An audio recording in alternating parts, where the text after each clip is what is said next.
పొగమంచు వల్ల భయపడిన కుక్క పిల్లలు నా టీ స్టాల్ దగ్గరకు వచ్చి వణుకుతూ ఒక దగ్గర కూర్చున్నాయి. పొగమంచు ఎంత భయంకరంగా ఉందో దీనిని బట్టి మనం తెలుసుకోవచ్చు. మునుపెన్నడూ లేని విధంగా దట్టమైన పొగమంచు కమ్ముకుంది.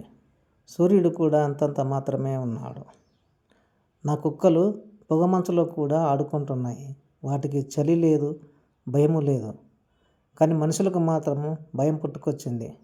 కాలనీకి కూడా ఆ పొగమంచు విస్తరించింది. ఎక్కడ చూసినా మబ్బులే, రోడ్డుపై మబ్బులు. వాహనదారులకు కూడా ఇబ్బందికరమే. స్కూల్ గ్రౌండ్లో చూడండి ఎంత దట్టమైన పొగమంచు పేరుకుందో. అందులో నా కుక్కలు ఆడుకుంటున్నాయి. విచిత్రమే ఇది. వరిచేళ్ళు కూడా కనిపించడం లేదు. స్కూల్ బిల్డింగ్ కూడా కనిపించడం లేదు. వాకింగ్కు వచ్చిన వారు అంతంత మాత్రమే కనిపిస్తున్నారు ఆ దట్టమైన పొగమంచులో. చూడండి ఎంత అద్భుతంగా విస్తరించి ఉందో.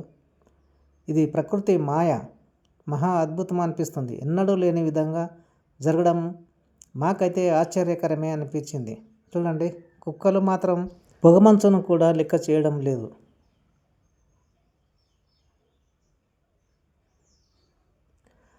ఈ పొగమంచుకు భయపడి పప్పీస్, కుక్కకునలు నా టీ స్టాల్ దగ్గరకు వచ్చి వణుకుతూ ఒక దగ్గర కూర్చున్నాయి. మరి చలి ఎంత భయంకరమైందో దీనిని బట్టి మనం తెలుసుకోవచ్చు. పెద్ద కుక్కలు మాత్రం అటు ఇటు తిరుగుతున్నాయి.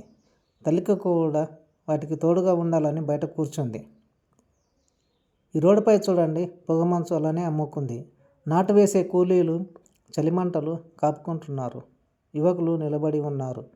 గ్రౌండ్కు వెళ్ళేవారు కూడా రోడ్డు మీద నిలబడినారు. చూడండి ఆ పొగమంచును చూస్తూ అలానే ఉండిపోయారు. వాకింగ్కు వచ్చేవారు ఏ విధంగా ఉన్నారో చూడండి వీడియోలో. దట్టమైన పొగమంచుకు భయపడి తల్లి కుక్క కూడా తన పప్పిని తీసుకొని నా టీ స్టాల్ దగ్గరకు వచ్చేసింది. చూడండి మంటలు కాపుకుంటున్నారు. వరినారు వేసేవాళ్ళు కూలీలు అలానే ఉండిపోయారు. ఏ వాహనం కూడా రావడం లేదు. వాహనం కోసం ఎదురు చూస్తే చలిమంటలను కాపుకుంటున్నారు.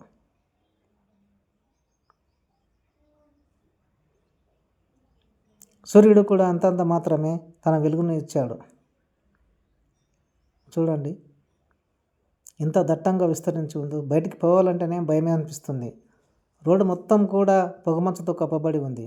వచ్చే వాహన చోదకులకు కూడా బయటికి రావడానికి ఇబ్బందికరమే అనిపిస్తుంది. చూడండి ఎటు చూసినా సరే మొత్తం పొగమంచు మొత్తం విస్తరించి ఉంది. ఎన్నడూ లేని విధంగా మహా అద్భుతంగా ఇది ప్రకృతి మాయనే అని నాకైతే అనిపించింది. పొగమంచులోకి వెళ్తే కానీ తెలియదు ఆ పొగమంచు ఏంటో అని అనిపించింది. ఉదయమే నేను కూడా వెళ్ళాను, కానీ ఆ పొగమంచుకు భయపడి వెనుదిరిగి వచ్చాను.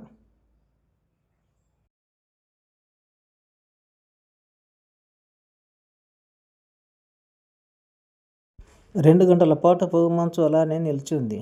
ఆ తర్వాత స్కూల్ గ్రౌండ్,